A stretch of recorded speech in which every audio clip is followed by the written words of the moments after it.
Mi nombre es Eduardo Ferreira, voy a ser de moderador y de speaker también, pero voy a hablar al final, así que de última me presento más detalladamente luego, pero bueno, trabajo en la Asociación por los Derechos Civiles, que es una organización de la Sociedad Civil de Buenos Aires, Argentina, que también trabaja muchos temas de protección de datos personales. Estoy acá con mis colegas Lía Hernández Pérez, de IPANDETEC, una organización de Panamá, bueno, ellos se van a presentar también, y Kemli Camacho de la cooperativa Sulapatzú de Costa Rica. Bueno, el objetivo de este breve webinar es que expongamos cada uno nuestras principales preocupaciones que vemos actualmente en, en el escenario de la protección de datos personales en América Latina y cuál consideramos nosotros que debe ser la agenda de, de la red en este sentido y cómo podemos aportar nosotros desde la sociedad civil, ¿no?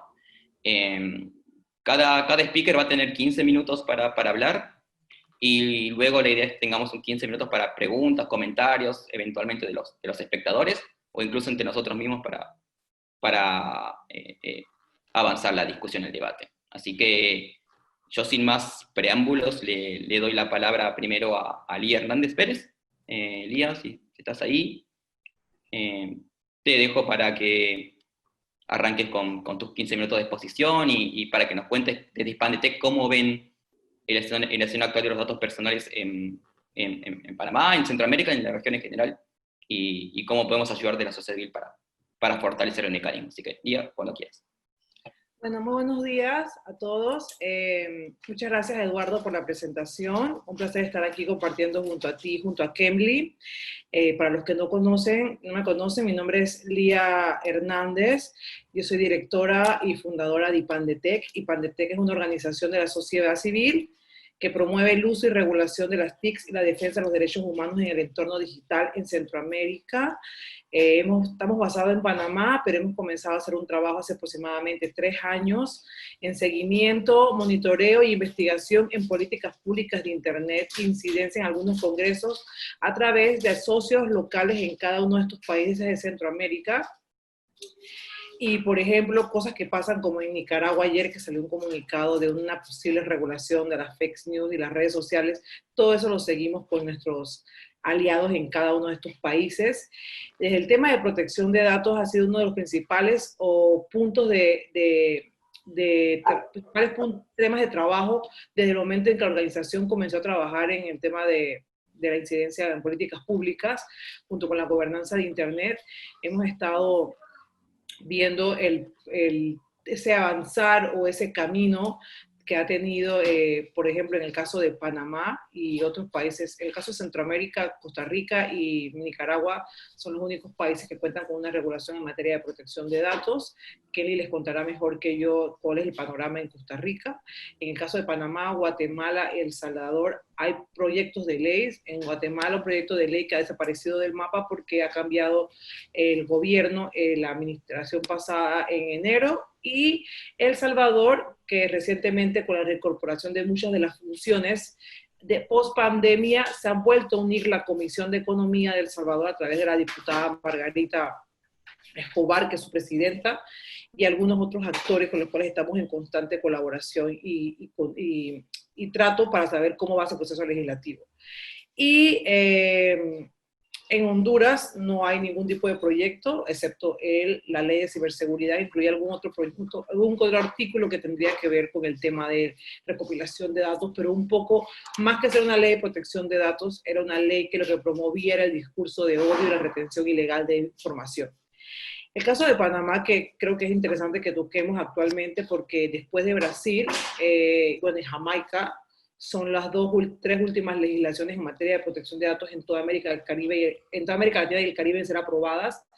Yo quiero felicitar a la Red Iberoamericana de Protección de Datos por este paso que ha dado. Ha sido un trabajo arduo con compañeros de la sociedad civil para poder ocupar y obtener este espacio como miembros de la sociedad civil, ya que en la mayoría de los casos los gobiernos pasan, los diputados pasan, pero las organizaciones de la sociedad civil se mantienen por una gran cantidad en el tiempo y somos los que estamos en seguimiento a este tipo de temas y agendas en toda nuestra región. Entonces creo que es importante que valoren el papel de la sociedad civil y sobre todo porque es esa colaboración multisectorial en las cuales muchos gobiernos, al menos de Centroamérica, aún no creen, pero que sí es muy prometedor y sobre todo enriquecedor al momento de legislar, de emitir alguna opinión, de reglamentar alguna ley, etc.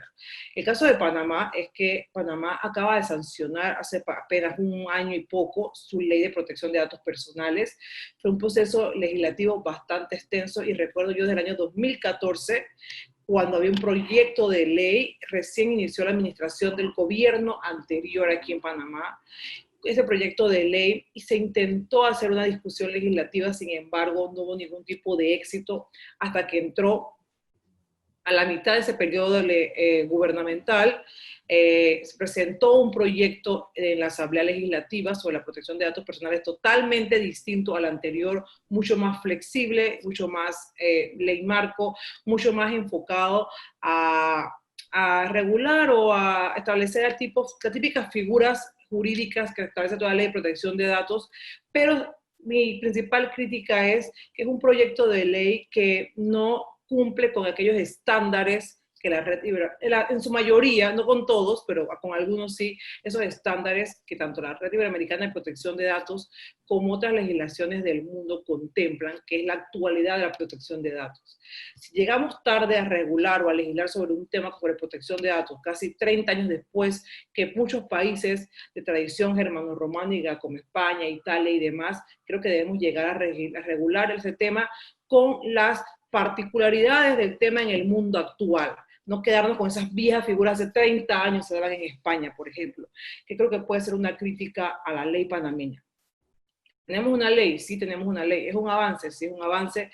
Se aplaude el esfuerzo y sobre todo esa discusión abierta y participativa que se dio durante casi 3 años para presentar el proyecto de ley ante una consulta pública en el cual fueron invitadas autoridades de la Organización de los Estados Americanos junto con el gobierno y que le permitió a los diferentes sectores del Estado panameño poder emitir opiniones sobre el texto de este proyecto de ley. Una vez este texto entra a la Asamblea Nacional de Diputados en Panamá, comienza una discusión en primer debate, y en primer debate se crea una subcomisión de trabajo, porque hacer un tema del cual no todo el mundo conoce y maneja también, creo que lo principal, lo primordial, y algo que aplaudo a los legisladores panameños es que proceden en crear una especie de comisión de trabajo para que la gente pueda emitir opiniones y se puedan discutir, se puedan sobre todo esclarecer puntos que a ellos muchas veces no les queda claro porque un diputado no puede ser experto en todas las temáticas que pongan ante la Asamblea Nacional.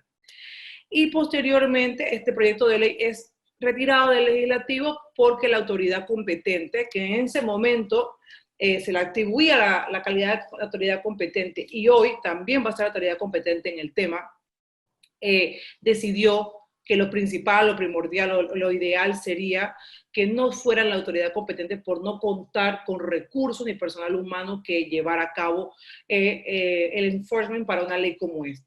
Entonces, más adelante se vuelve a ingresar el proyecto de ley. Hay una gran participación de muchos sectores, sin embargo, la participación de la sociedad civil es muy escasa, porque pueden existir, es cierto que hay gremios que su figura jurídica es una personería jurídica, una versión sin fines de lucro, pero al final responden a intereses de la empresa privada, responden a intereses de bancos, responden a intereses de los consumidores como ciudadanos, pero en sí la esencia de su organización no es sociedad civil, porque no responden a los intereses del ciudadano final, de ese titular de dato personal que en cualquier caso debe ejercitar los derechos que esta ley señala. Y se aprueba la ley. Se aprueba la ley con la principal, una de las principales críticas constructivas que doy en cuanto a ella es la poca participación de la sociedad civil y el gran lobby que había sobre los sectores bancarios y de personas que manejaban inteligencia de datos financieros en esa discusión, por lo cual premió muchas cosas en esa ley por la cantidad, por el tipo de actor que se presentaron en esta discusión. Sin embargo, se aprueba la ley y se da un tiempo prudente de 2 años para que fuera la ley a ser reglamentada. Esto sucedió en marzo del 2019, que es sancionada.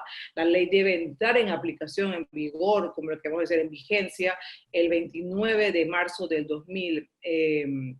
XXI, y creo que lo principal aquí, y también un poco replicando este modelo de la red iberoamericana que conglomera a las autoridades de protección de datos de los países de Iberoamérica, o sea, los principales países que han venido siendo punteros en estos temas en la región latinoamericana, como lo son España, Uruguay, Argentina, México. Nosotros como asociación de la sociedad civil nos podemos sentar en una mesa con ellos, en un evento, en una discusión, a decir esto o esto o esto nos parece o no. Entonces, ¿qué hace falta para que si una red de esta magnitud tan grande de esos espacios de la sociedad civil, para que también nuestros países den estos espacios? Otra crítica fundamental que yo tengo sobre el proyecto de ley, la ley ya de panameña, es una figura de un consejo de protección de datos.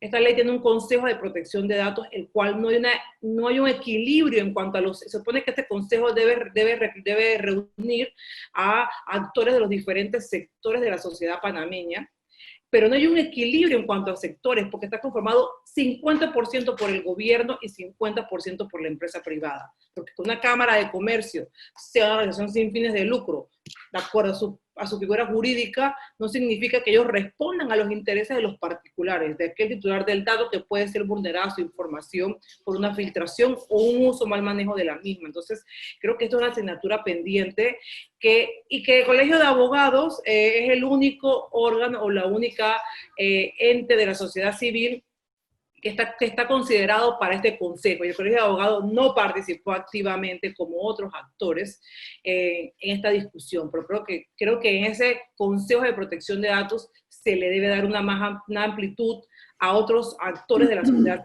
que puedan realmente aportar al tema. Y para finalizar, en cuanto a qué viene y qué va a pasar, tengo entendido que la autoridad competente que va a ver estos temas en Panamá ya está trabajando en una reglamentación. Creo que es fundamental y primordial que no cometamos los mismos errores al momento de emitir la ley, que se tomen en cuenta a todos los actores, que se tomen en cuenta actores claves, tanto a nivel nacional como internacional. Como dice un amigo mío por ahí, el agua tibia no hay que inventarla. Este tema no es un tema que lo estamos inventando en Panamá. Este tema ya está y debemos apoyarnos en muchos estándares y parámetros internacionales para hacer algo bien en Panamá. Panamá es un país que por su posición geográfica, que por su punto de enlace, por tener el canal, uno de los sistemas financieros más importantes de la región, la zona franca más importante de la región, pueden promover temáticas en torno a la economía digital, pero estar haciendo leyes que no vayan acorde a lo que queremos ser como país, nos puede pasar factura, no únicamente para el titular del dato, sino también para aquella inversión que ve en Panamá un país seguro para invertir. O sea, pensemos al momento de reglamentar no solamente en el gobierno y en las entidades bancarias, pensemos en todos los actores que de una manera u otra se pueden ver perjudicados o beneficiados por un correcto uso de esta ley. Así que eso por ahora sería mi participación, Eduardo. He centrado todo principalmente al tema de Panamá porque es como el que está más ahí como quien dice, actualizado el tema. En El Salvador aún siguen en conversaciones, que es otro país que también están dando muy adelantado el tema de la discusión. Siguen en conversaciones la Comisión de Economía con diferentes sectores para escuchar las voces de toda la sociedad salvadoreña y poder regular una ley de protección de datos que sea un modelo para la región, cosa que en Panamá no hemos podido hacer. Tenemos una ley, pero no es un modelo para la región, pudiendo haber adoptado o considerando puntos o parámetros o aquellos errores que se pudieron haber equivocado nuestros vecinos de Costa Rica al momento de legislar, por decir algo. Así que por ahora quedo por ahí y queda abierta futuras intervenciones a lo largo de la hora. Gracias.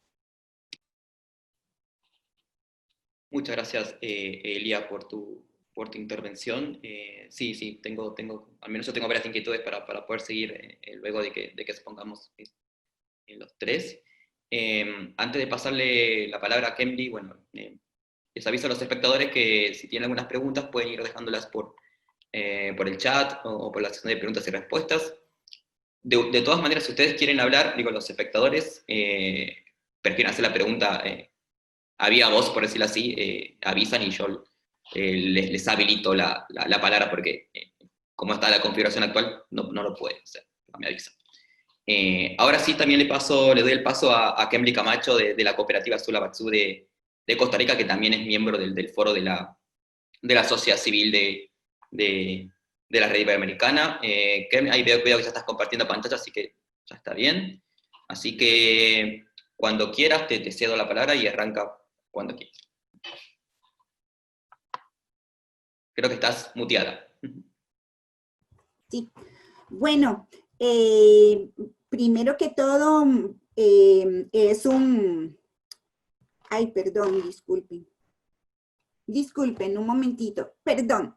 Primero que todo, bueno, es un gran placer realmente compartir este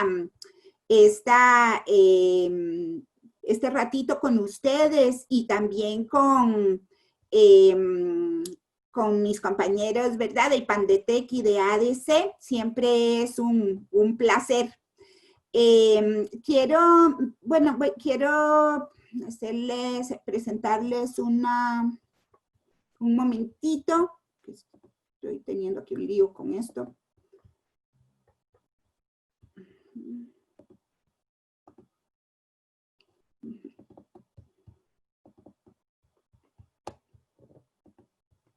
Aquí.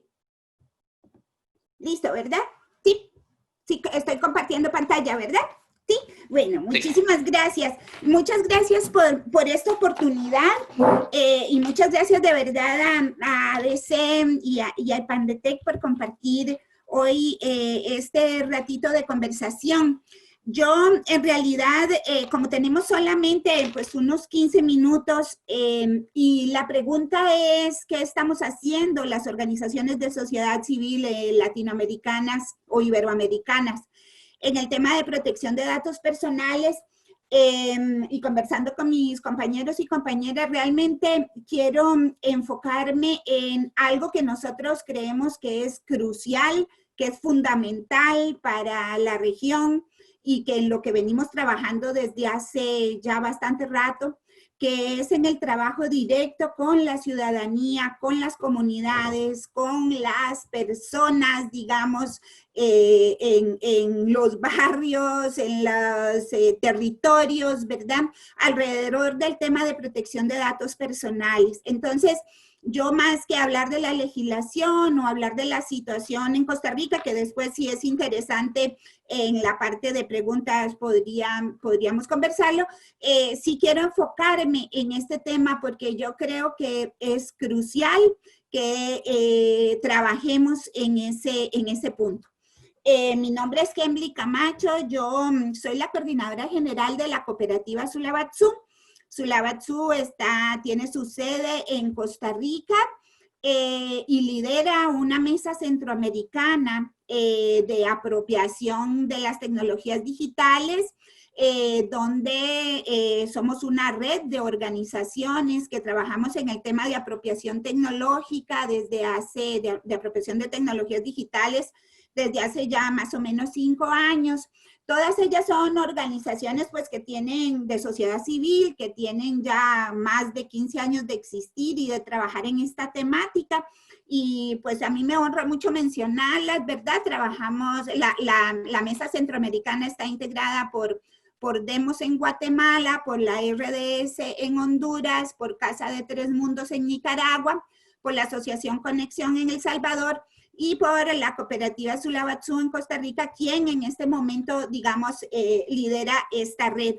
Es una red de organizaciones de sociedad civil y, como les digo, trabajamos en el proceso de apropiación de tecnologías, lo que significa que el foco del trabajo está muy orientado al trabajo en desarrollo local, ¿verdad? A partir de diferentes estrategias, entre ellas, pues, las tecnologías digitales y el tema de los datos personales. Entonces, mi enfoque de la presentación de hoy va a estar en lo que nosotros hemos identificado como Sulabatsu, en la urgencia de generar una educación popular para una ciudadanía digital en la región centroamericana. Nos interesa mucho que revisitemos todas las metodologías de educación popular pero ya pues situadas, ¿verdad?, en nuestro nuevo contexto de sociedad digital. Entonces, realmente, pues nos vamos a enfocar en esto. Nosotras decimos en Sulabat Zoom que en este momento la ciudadanía digital tiene estos 5 nuevos derechos o 5, lo que hemos llamado los derechos de la ciudadanía digital. Y les voy a detallar rápidamente cada uno de ellos, cómo los hemos entendido. El primer derecho que nosotros creemos que tenemos que promover, y esto tiene todo que ver con la protección de datos personales. El primer derecho es que creemos que la ciudadanía tiene el derecho a entender cómo es que funcionan las tecnologías digitales, cómo es que funciona el Internet como base, pero alrededor de eso todas las tecnologías digitales. No puede seguir siendo un misterio que usamos, digamos, las tecnologías digitales. Entonces, ese es el primer derecho que nosotras estamos promoviendo en este momento.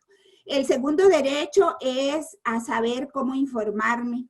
Y en esto, bueno, por ejemplo, nosotros decimos siempre frente a los fake news, la educación popular, ¿verdad? O sea, la gente tiene que aprender a informarse y tenemos que enseñar, digamos, el derecho a informarnos a la ciudadanía.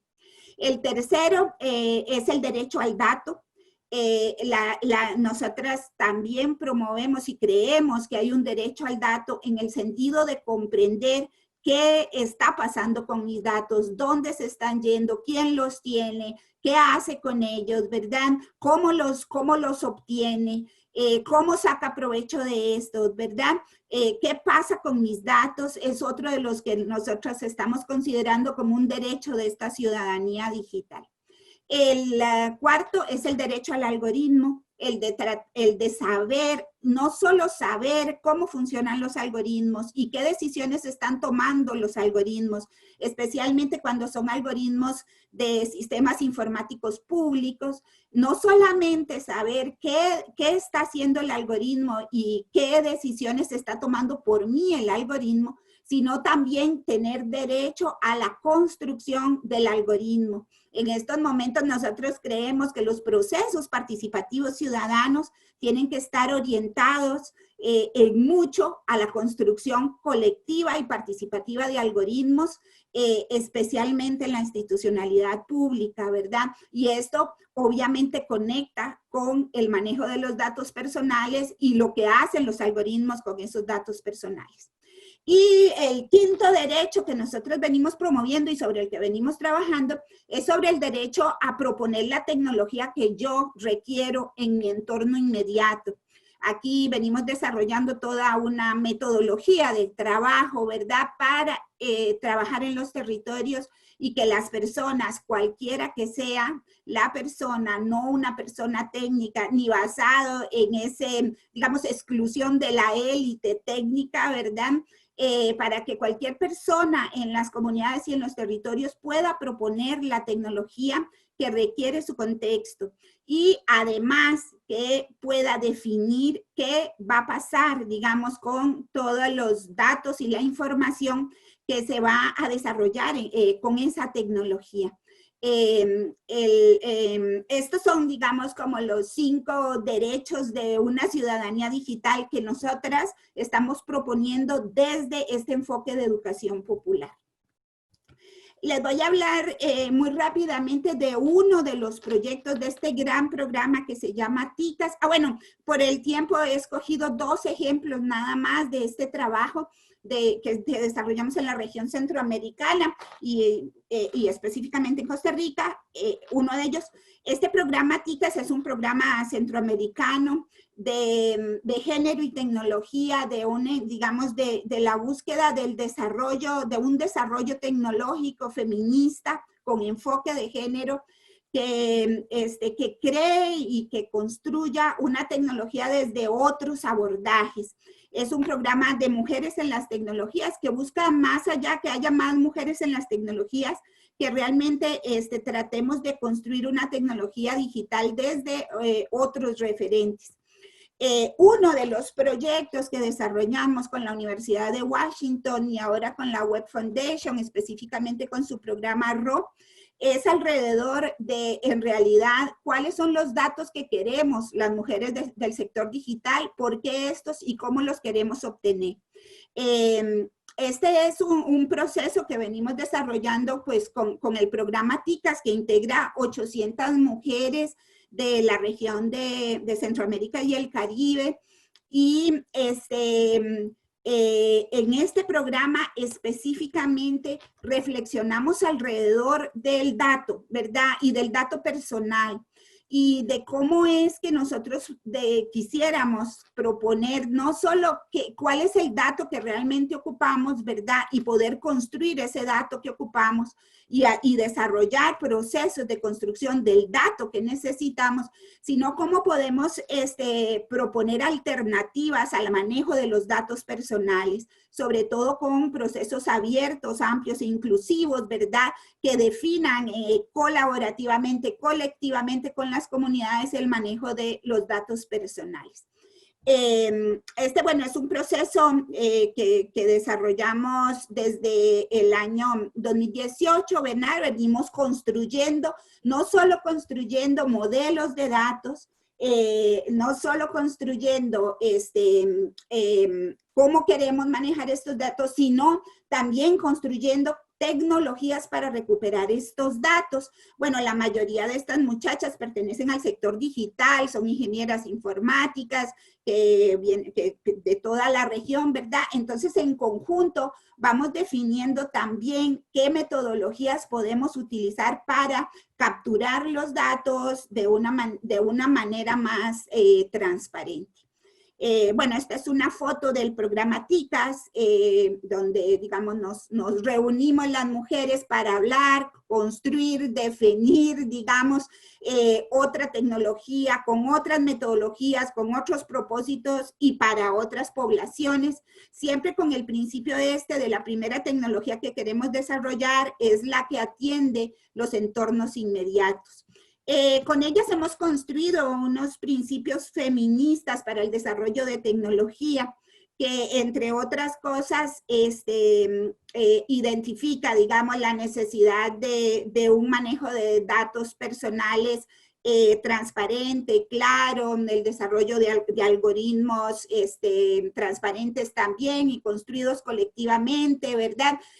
Creemos que, no les voy a leer todos estos principios, nada más decirles bueno, que hay, digamos que hemos ido construyendo estos principios para el desarrollo de una tecnología, digamos, de una tecnología digital que parta de otras premisas, digamos, de otras premisas, y las mujeres estamos proponiendo esas premisas y desarrollando esa tecnología. Con ella sí construimos una ética del manejo de los datos personales, ¿verdad? Que está conformada por estos 10 principios que tampoco voy a detallar y leer por temas de tiempo, ¿verdad? Pero que sí está basado en varios proyectos a nivel internacional con los que nos hemos relacionado, ¿verdad? Para la construcción de esta ética de datos personales, ¿verdad? Relacionando los datos personales con datos abiertos, solamente manejando los datos necesarios, almacenando los datos solo cuando se necesitan y borrándolos después, etcétera. Esta propuesta de ética de datos es la que sustenta, digamos, el manejo de los datos dentro de las tecnologías que venimos desarrollando con estos equipos de trabajo. Por tiempo también, si después quieren volver, con muchísimo gusto, ¿verdad? Podemos pasar por aquí. Una cosa que venimos ahora trabajando con ellas, ¿verdad? Es el tema de que además, digamos, de trabajar con esta ética de datos personales y utilizar principios feministas para el desarrollo de tecnologías digitales, también tenemos que pensar e ir construyendo otros modelos de negocios digitales que no estén basados en la poca transparencia del manejo de los datos personales. Entonces, también creemos que, digamos, toda la legislación, toda la regulación tiene que acompañarse de modelos de negocios digitales que también, digamos, reflexionen sobre el tema del manejo de los datos personales. Entonces, bueno, hemos trabajado un poco en eso. Ahorita estamos trabajando con la Universidad de Mondragón y con la New School en Nueva York sobre el tema de plataformas, de cooperativas de plataformas como una alternativa a los modelos de negocios digitales con principios éticos de manejo de datos personales. Entonces, bueno, quería comentarles un poquito de eso. No sé cómo estoy de tiempo, Eduardo. ¿Puedo pasar al segundo ejemplo o estoy muy ajustada? No, pero está bien. No, me interesa lo que estás contando, Camila, así que te doy un par de minutos. Muchas gracias. El segundo proceso que quería comentarles que estamos haciendo es un proyecto que se llama Kamasway. También lo venimos desarrollando desde el año 2018. Sale justamente de esta propuesta de generar tecnología con estos otros principios, ¿verdad? Es apoyado por el Colegio de Profesionales de Informática y Computación de Costa Rica, por el Fondo de Iniciativas Locales de la Embajada Canadá y por APC, y es un proyecto que acaba de ganar fondos FRIDA en este momento, en esta edición, específicamente para trabajar sobre los derechos que les mencioné previamente, sobre todo el derecho a conocer y el tema de la protección de datos personales, de datos indígenas, ¿verdad? Y datos personales de territorios indígenas, que es donde vamos a enfocar este proyecto FRIDA de este año. O Kamasway quiere decir en Cabécar, tecnología del hombre blanco, y este proyecto lo desarrollamos en este hermoso territorio que se llama Alto Pacuare, en el territorio Cabécar costarricense. Aquí en estos momentos todavía no hay conectividad y no ha penetrado, digamos, la internet ni la conectividad a internet. Con ellas, que es la red de mujeres de Alto Pacuare, hemos venido reflexionando muchísimo sobre realmente qué significa para ellas este tema de la incorporación de la tecnología, y específicamente su gran preocupación es alrededor justamente de la protección de los datos personales que están demasiado relacionados con los saberes de ellas, ¿verdad? Realmente cuando trabajamos en territorios indígenas tenemos que cambiar totalmente la estructura de pensamiento. El saber de las mujeres es un dato personal, digamos, para decirlo en nuestra visión de Occidente, ¿verdad? O sea, las mujeres son las que transportan, ¿verdad?, los saberes de una generación a la otra, es algo personal. Entonces, ellas están muy preocupadas de qué va a pasar con el ingreso de la tecnología y esos saberes que están relacionados con su persona, ¿verdad? Esta es una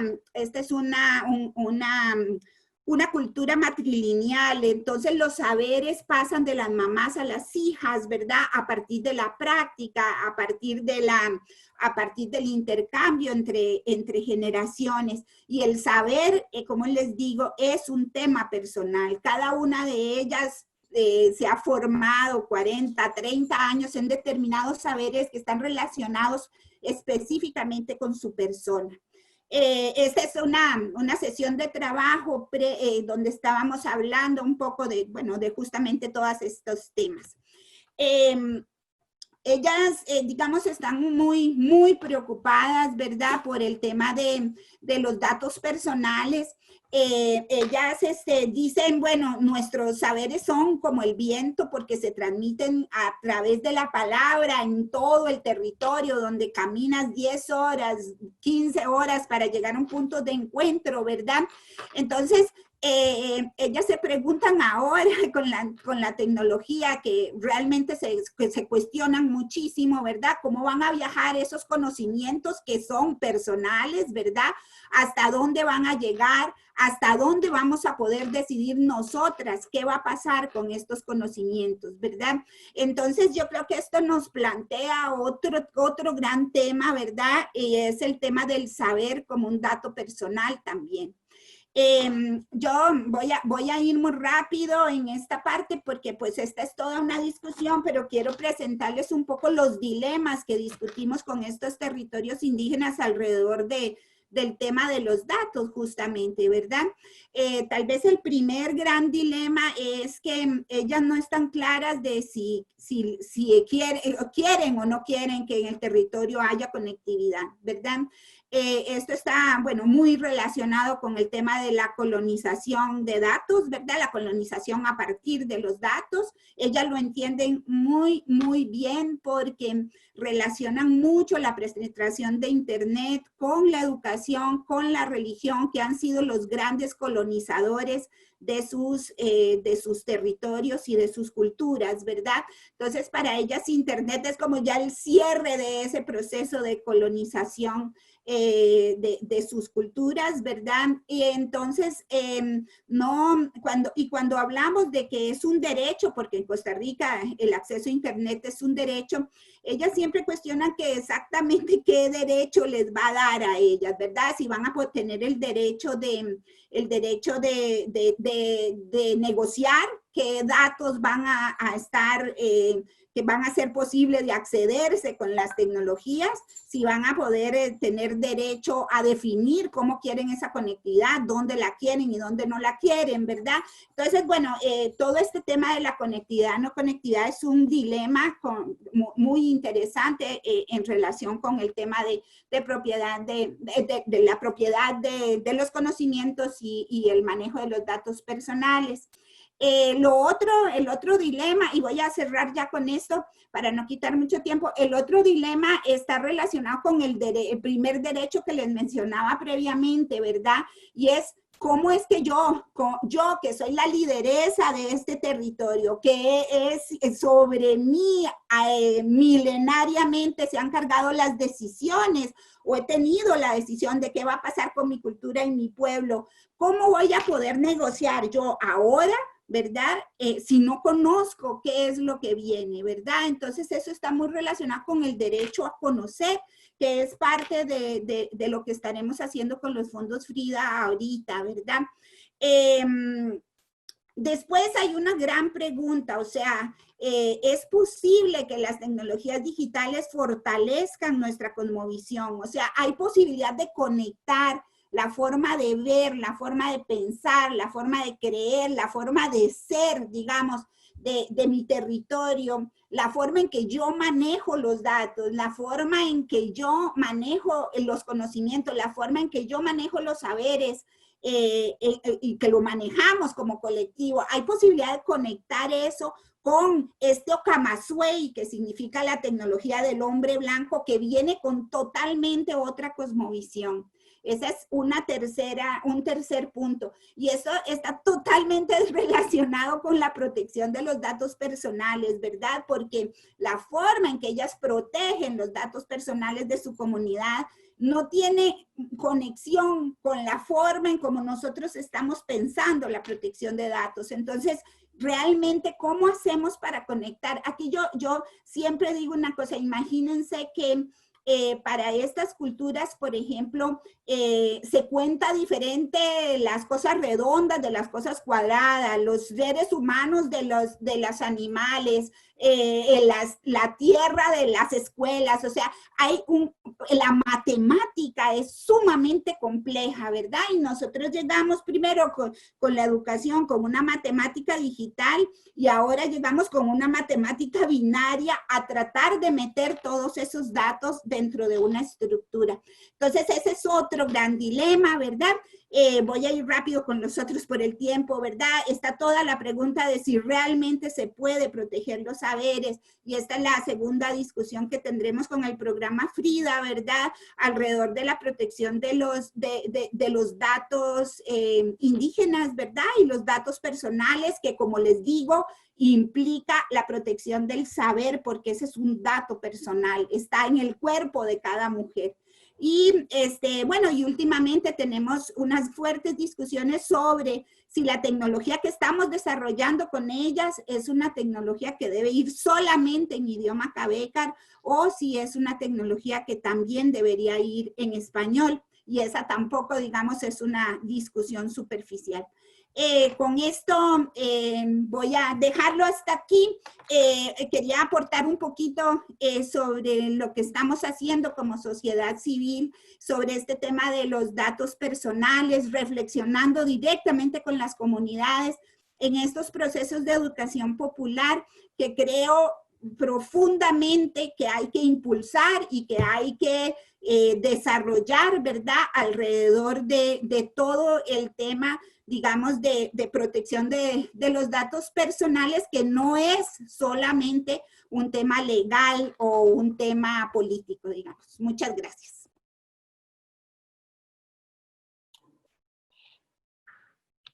Muchas gracias, Kemly, y la verdad muy interesante el trabajo que está haciendo la BATSU en terreno. Una de las riquezas del foro de la sociedad civil es que las diferentes organizaciones que componemos este foro trabajamos distintos niveles, ¿no? De policy, de legislación, de trabajo de campo con comunidades. Creo que ese es uno de los valores más enriquecedores de nuestro foro. Yo voy a intervenir ahora, voy a ser corto, voy a tirar unos puntos principales para después poder seguir la discusión. Bueno, mi nombre es Eduardo Ferreira, soy de la Asociación por los Derechos Civiles, con sede en Buenos Aires, Argentina, y una organización que ya tiene más de 20 años, desde el año 95, y ha trabajado diversos derechos fundamentales a lo largo de su historia, y últimamente hace mucho enfoque en el impacto digital de los derechos humanos y fundamentales. Mi idea es mencionar 3-4 puntos que están basados en la situación de Argentina, pero creo que pueden servir para la región en general como ejemplo. El primer punto que quiero señalar es el hecho de que esta situación anormal del 2020 con la pandemia del COVID-19, al menos en Argentina, bueno, las medidas que se tomaron para combatirlo estuvieron bastante concentradas en la autoridad presidencial, sobre todo al inicio de la pandemia, ¿no? Hubo mucha concentración de poder en el Poder Ejecutivo, y quizás uno puede decir, bueno, se justificaba por el inicio de la pandemia, por la necesidad de actuar rápidamente, etcétera, etcétera. Pero a su vez creo que esa concentración dio lugar a que se hayan cometido diversos errores o diversos desaciertos en materia de lucha contra la pandemia, y me refiero específicamente a temas de privacidad y datos personales. Por ejemplo, el gobierno nacional sacó la app Cuidar, que era la app oficial del Ministerio de Salud para fines de información, sobre todo en temas de pandemia, para hacer un test evaluativo, todo. Una vez que salió la aplicación de diversos sectores, sociedad civil, incluso investigadores en seguridad informática, se empezaron a señalar ciertos defectos, sobre todo de seguridad de la aplicación. También se cuestionó el hecho de que pedía funciones que quizás excesiva para la finalidad que tenía la aplicación, sobre todo el tema de la geolocalización. Los términos y condiciones quizás no eran lo suficientemente adecuados para proteger los datos de los ciudadanos y las ciudadanas argentinas. En fin, hubo un conjunto de reclamos que se hicieron llegar tanto por vías formales como por vías informales, incluso por el mismo Twitter mucha gente hacía estos tipos de reclamos, y bueno, una vez hechos estos reclamos, bueno, las autoridades nacionales tomaron en cuenta algunas de las cosas, se sacó la función de geolocalización, por ejemplo, se adecuaron los términos y condiciones para hacerlos más protectivos, se incrementaron las medidas de seguridad, y eventualmente llegamos a la situación actual donde ahora se publicó el código fuente de esa aplicación, con lo cual vemos un ejemplo de que, bueno, cómo la intervención de la sociedad civil o de actores externos ayuda a mejorar el funcionamiento del gobierno. Lejos de ser un obstáculo, es algo que les permite a las propias autoridades llevar a cabo su labor de manera más eficiente. Eso diría como primer punto. Otro punto que surge de la experiencia argentina es la necesidad de proteger los activos digitales del Estado, proteger la información que está en manos del Estado. En Argentina tuvimos varios casos de filtraciones de bases de datos, creo que la última es la base de datos de migraciones, se filtró bastante información de carácter sensible, y eso nos lleva a pensar también en que, bueno, más allá de la letra de la ley, que obviamente que es importante, ¿no? Y yo como abogado considero que es de valor, también hay que ponerse a pensar en las cuestiones técnicas, ¿no? En qué tan preparados están los estados iberoamericanos para enfrentar este tipo de amenazas, ¿no? Y en ese sentido, al menos por la experiencia en Argentina, creemos que todavía hace falta mucho, hace falta mayor capacitación e inversión en seguridad, ¿no? Porque por más que no tenga la mejor ley y los mejores estándares de seguridad, por decirlo así, bueno, si después no hay recursos para aplicarlos, se generan bastantes problemas, ¿no? Es otro punto que me gustaría remarcar. Otro punto tiene que ver también con un fenómeno que también surgió por la pandemia acá en Argentina, pero que ya venía desde bastante antes, y seguramente va a seguir bastante después, que es la inteligencia de fuentes abiertas y redes sociales por parte del Estado, ¿no? Lo que se conoce como ciberpatrullaje, al menos en Argentina, ¿no? Hubo bastantes casos de personas que fueron sometidas a persecución penal, ya sea por difundir información sobre la pandemia, o hacer críticas a personajes de interés público, políticos, etc., ¿no? Más allá de las cuestiones que tengan que ver con libertad de expresión, que son importantes, pero son para otro ámbito quizás, en temas de privacidad se hizo mucho ruido el tema de que, bueno, el justificativo de que al ser comentarios en redes sociales no estarían sujetas a una expectativa de privacidad, ¿no?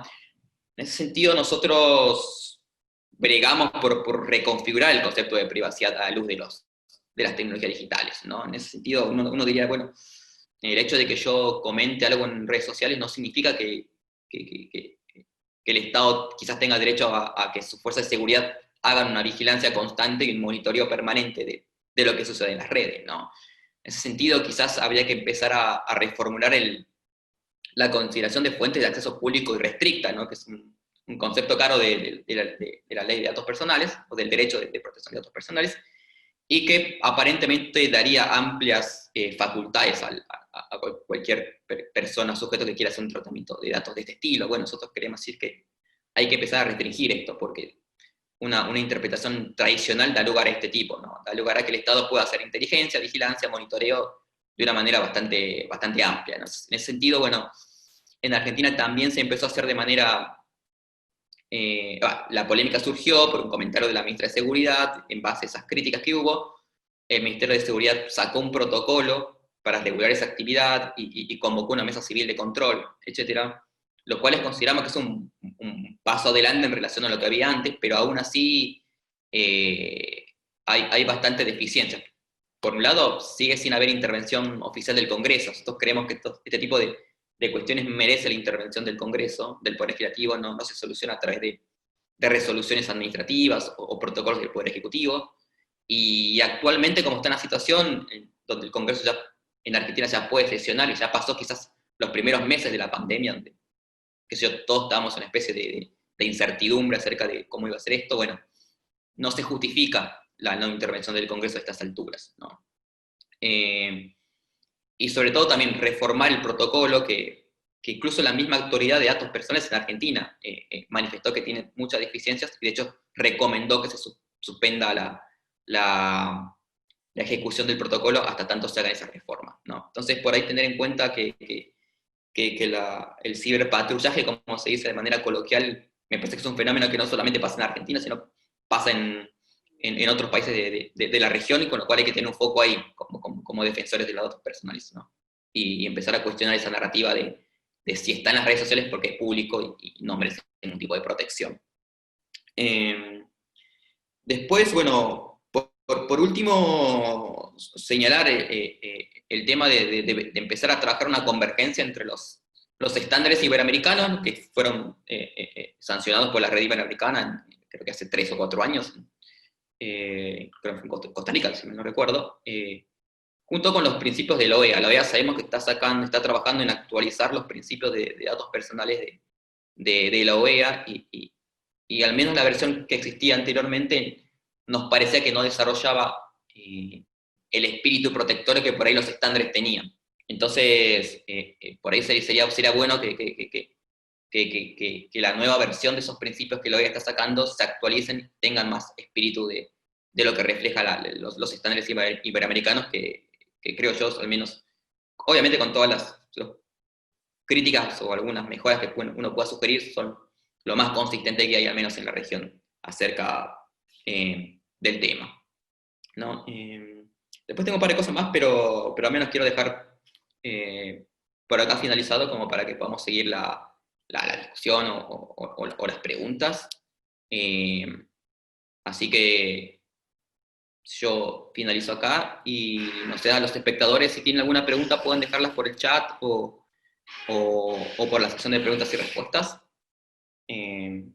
Si no, si quieren hablar, me dicen y yo les habilito la palabra. Así que, como quieran.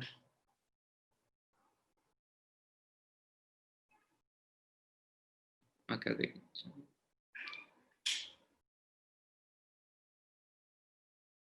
sí, tenemos una pregunta de Catherine Ryler, que dice, bueno, gracias a los tres. Noto una brecha muy grande entre la conversación normativa de cómo regir la recolección del uso de datos, por un lado, y la realidad cultural diaria de la comunidad. ¿Se deben crear puentes en estos espacios? En caso de que sí, ¿cómo se debe hacer? No sé, Elia y Cambly, ¿quieren contestar la pregunta? Hola, sí. Ay, me quité las gafas. Sí, creo que justo lo que hemos comentado los tres en lo largo de nuestras intervenciones, es súper importante este tipo de espacios como los que nos brindan las autoridades iberoamericanas a nosotros mismos, la sociedad civil, que pensarán que es algo muy fácil de que la gente del gobierno quiera reunirse con la sociedad civil para estos temas. La sociedad civil, que en la mayoría de los casos es considerada como personas conflictivas, de querer interponer procesos y molestar, cuando en realidad cuando te reúnes con la sociedad civil especializada en estos temas, el trabajo fluye de la mejor manera, como en nuestro caso, y creo que también ha pasado a lo largo de lo que han explicado tanto Eduardo como Kelvin, en Argentina como en Costa Rica. Creo que esto es fundamental, dar apertura al diálogo a otros actores y dejarlos escuchar, no tomar esa decisión precipitada de pensar de que no, fulanito no me va a aportar nada a esta conversación porque X es así o así o allá.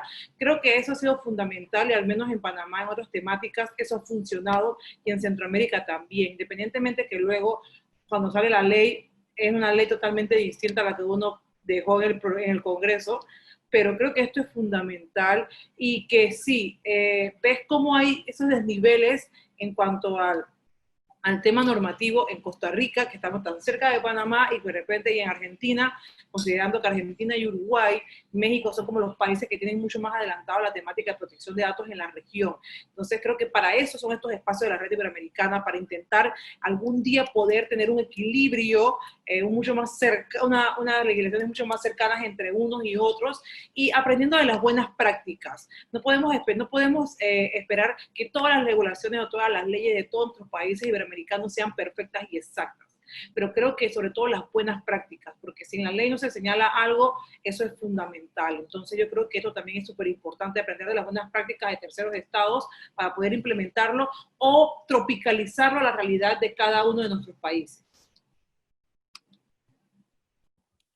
Perfecto. Kevly, no sé si quieres aportar algo. Yo solo quiero agregar 2 puntitos. El primero es que yo creo que tenemos que entender que esta discusión no es solo una discusión normativa, y eso a mí me parece que es muy, muy importante, ¿verdad? Y que si bien es cierto, ¿verdad? Como dice Elia, hay un enorme avance en sentarnos, sociedad civil, con las agencias y con, bueno, con toda la parte regulatoria de los países, y poder conversar al respecto de esto.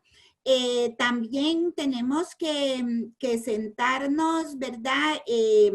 Con las organizaciones comunitarias, con las organizaciones, con los movimientos sociales, alrededor de este tema. Yo estoy convencida, y bueno, por el trabajo que venimos haciendo, que es urgente, ¿verdad? Que esta discusión sea una discusión en los territorios, con las personas, digamos, en los territorios, para poder de verdad acercar. Yo tengo esa misma preocupación que manifiesta Catherine, ¿verdad? De la gran distancia, la gran brecha que hay entre lo normativo y la discusión normativa y los movimientos comunitarios y sociales, ¿verdad? Que difícilmente se han integrado, ¿verdad? Movimientos ambientalistas, movimientos por la defensa del territorio, movimientos indígenas. Es el tema de protección de datos personales es fundamental, pero no está en esa discusión. Y eso para mí tiene que ver con esta necesidad, digamos, de acercamiento de los dos lados. Y digamos, mi último punto es que yo creo que también en el sistema educativo formal, ¿verdad? Tenemos que empezar a integrar estas temáticas como parte de la formación de los niños y los jóvenes, para que sea una temática cotidiana, ¿verdad? Al final los datos personales están en los cuerpos, digamos. Entonces tiene para mí que ser una temática cotidiana, y yo sí creo que las agencias de protección de datos tienen que también ir desarrollando junto con sociedad civil y organizaciones comunitarias estas acciones. Gracias, Kelvin. Yo creo que ya Lía y Kemli dijeron todo.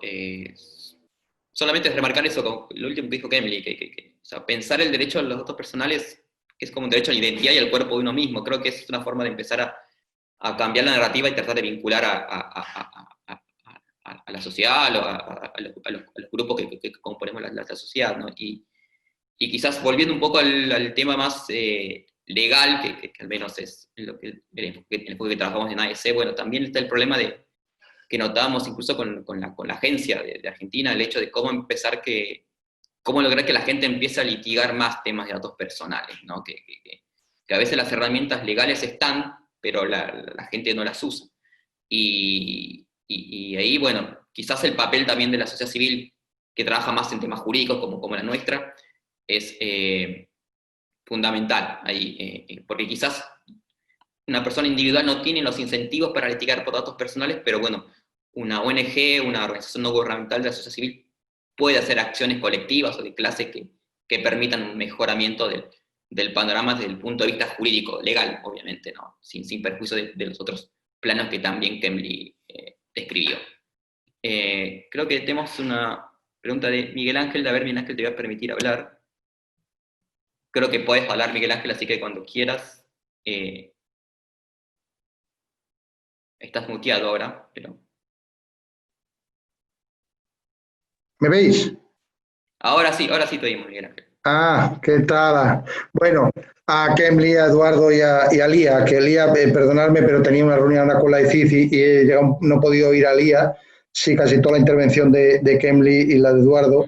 Y como digo, bueno, primero saludaros y daros y felicitaros por esta iniciativa en nombre de la Red Iberoamericana. Yo creo que es una buenísima iniciativa por una razón, para empezar, para que se conozca realmente la labor que estáis haciendo desde muy distintos ámbitos en la región, y también un poco el que se quite esa, bueno, que es una faceta más, pero no es la única, esa visión que siempre se tiene de las organizaciones sociales como vosotros, que están muy vinculadas, como decía Lía, un poco al mundo del activismo y de la protesta, y que esa visión crítica hay que tenerla siempre, pero también lleváis una labor sostenida, diaria, en muchos ámbitos. Yo ahora que hablaba Kemli, hablé con ella hace un tiempo, y hablaremos en los meses siguientes, porque desarrollan una labor muy destacada con las niñas, con las mujeres en el tema de la educación. Es decir, y en terrenos donde a lo mejor uno no piensa que está interviniendo una organización social, y como digo, de alto contenido tecnológico o mucho más avanzado, ¿no? Que todo tiene cabida en este mundo de la privacidad, ¿no?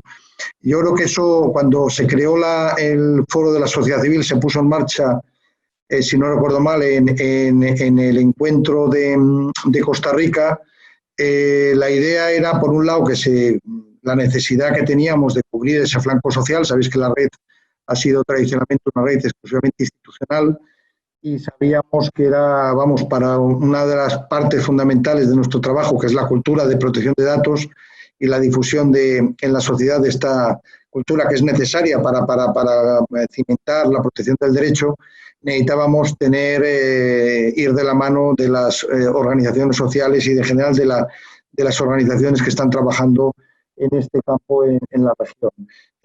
Lo que podríamos llamar el tejido civil, la sociedad civil, que no es muy amplia, pero bueno, tiene, como digo, las que lleváis trabajando tiempo y con una labor que no es fácil, pero bueno, ahí estáis, se va, y como digo, y queríamos ayudaros en lo que pudiéramos a crecer y a trabajar con nosotros de la mano, ¿no? Y luego también otra parte que es muy importante, y cada vez vamos a ver que es más, es que también las propias autoridades empiecen a tener dentro de su ámbito de competencias a trabajar en ámbitos más directamente sociales. Es decir, eso que podríamos llamar llevar a cabo, desarrollar un marco, una política de responsabilidad social o de sostenibilidad, como se llama ahora. Es decir, empezar a trabajar en temas de género, por ejemplo, ahora tenemos ya os anunciaremos un proyecto que se pone en marcha ya, sobre violencia digital en mujeres y niñas en la región, en el ámbito escolar,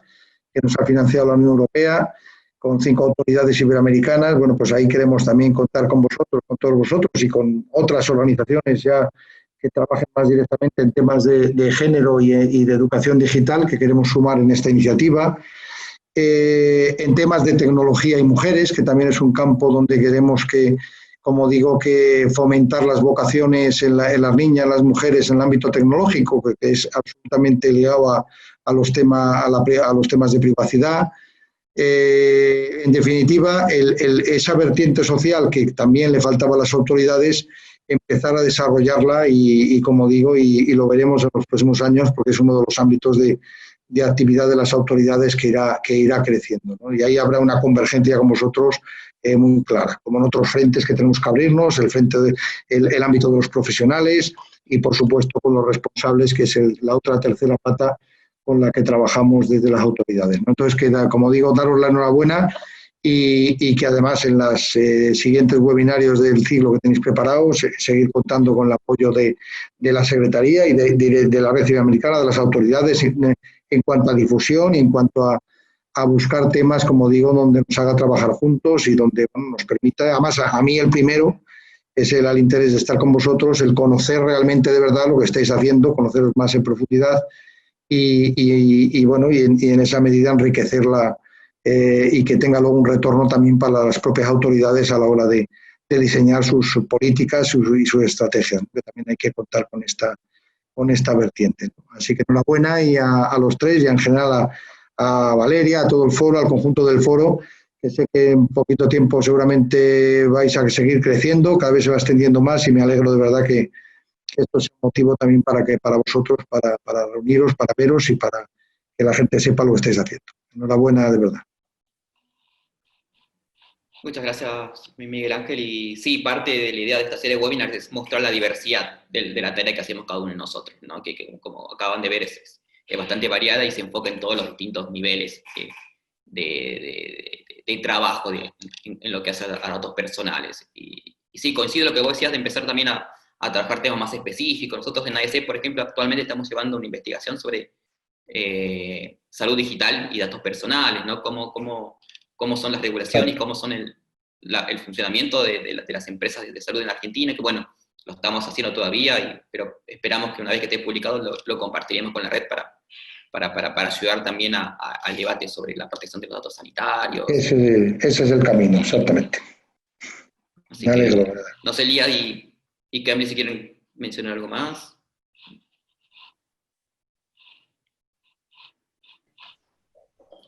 Creo que sí. Sí. Lía. Hola, Miguel Ángel. Por fin te veo. Perdona que no te haya podido escuchar, pero bueno, ha sido, como digo, lo salió Valeria, pero bueno, que por lo menos me incorporo y veo un ratito. Me alegro de verdad.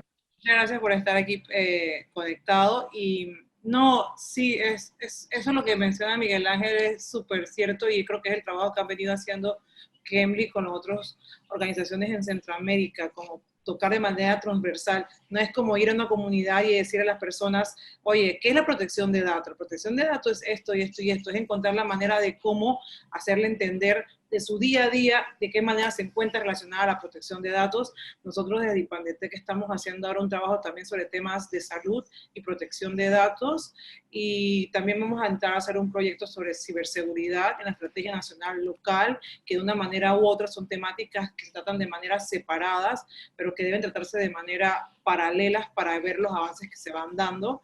Y creo que muchas veces incluso me dejarán mentir personas, los que están conectados aquí de México, pero he hablado con algunos colegas de las autoridades mexicanas en materia de protección de datos y siempre me señalan lo difícil que es a las personas poderle dejar claro la diferencia entre protección de datos y acceso a la información pública cuando están los dos temas en una misma autoridad. Entonces creo que ahí también va a jugar un papel muy importante en el caso de Panamá, porque tenemos ambas temáticas en una sola autoridad y creo que hay que encontrar esta forma de buscar proyectos que sean más bien que todo prácticos y que la gente pueda entender de una manera práctica lo que es la protección de datos, dejando los tecnicismos que siempre solemos utilizar los abogados de explicar todo desde el punto de vista de la ley, de la norma, etcétera. Entonces creo que ese tipo de temáticas son súper importantes y sobre todo comenzar desde los más pequeños, desde los padres, con el uso del Zoom, en las telellamadas, de los niños de los colegios. Estaba hablando con una amiga ayer y a la niña la mandaban a hacer un TikTok para la clase estando en kinder, cuando se supone que TikTok en todo el mundo es una aplicación que no es bien vista por las medidas de seguridad. Entonces a un niño de kinder le están mandando a hacer un TikTok como una tarea de kinder. Entonces para muchos eso es una gracia y algo divertido, pero para otros desconocen la repercusión que pueda traer la privacidad de los menores. Entonces felicito a quienes están llevando iniciativas en cuanto a eso y procuraremos hacer más iniciativas prácticas para poder empoderar a la comunidad en cuanto al manejo de sus datos. Va a ser útiles, me parece bien. Genial. Creo que el doctor Rotondo quiere hablar. Doctor Rotondo, así que desmutéese y lo escuchamos.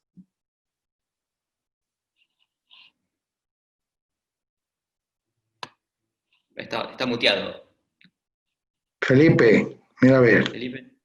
Sí, pidió la palabra, así que... Pero... O bueno, capaz que pues... Sí, no, se tiene que desmutear. Bueno.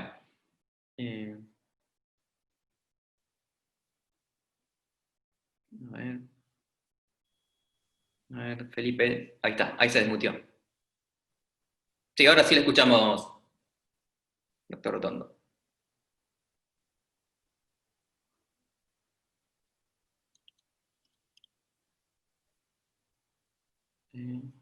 No, parece que no le escucha. No se escucha, ¿no? No, no se escucha. Pero prendió el micrófono, así que es raro. A lo mejor es un tema de la conexión, no sé. No, mientras tanto le agradecemos a Lorena Navarro que nos felicita por el webinar y también le mandamos saludos. Hombre, saludos a Lorena también, estamos en familia. Sí, estamos todos, sí. Estamos conociendo, sí. Sí, no sé por qué no se escucha a Felipe, pero bueno. Yo diría que vayamos cerrando ya. No sé si Lía y Cambly quieren hacer unas palabras finales, como quieran. No, estamos bien. Yo rápidamente nada más decir que a mí me alegra muchísimo, de verdad, la apertura de la red, ¿verdad? De integrar organizaciones de sociedad civil, de establecer estos diálogos, de conectarse, ¿verdad?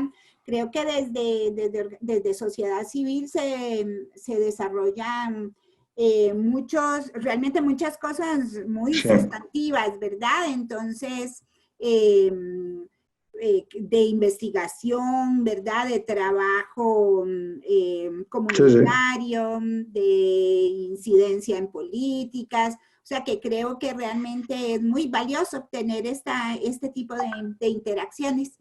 y agradezco mucho que en hayamos podido compartir con Lía y con Eduardo y con todo el mundo que está presente aquí. Muchas gracias. Gracias, Kelly. Yo solamente agradecer obviamente a todos los que participaron, a Miguel, a Felipe y a todos los que nos acompañaron, y anunciarles que el mes que viene va a haber un nuevo webinar con otros integrantes del foro y también otros miembros de la sociedad civil que todavía no son del foro, pero también tienen cosas importantes para contar, y que va a estar enfocado en experiencias nacionales, ejemplos recientes de países que han trabajado temas de legislación de datos personales o alguna iniciativa particular de datos personales, y está bueno también conocer para ver cómo trabajó la sociedad civil y el papel fundamental que cumplió para el logro de esos objetivos. Así que simplemente eso. Perfecto. Estamos en contacto Pues nos vemos. Bueno, gracias Lía y Cami por acompañarnos, y entonces nos estamos viendo en un mes. Venga. Adiós. Enhorabuena. Hasta luego. Chao, chao. Hasta luego. Hasta luego.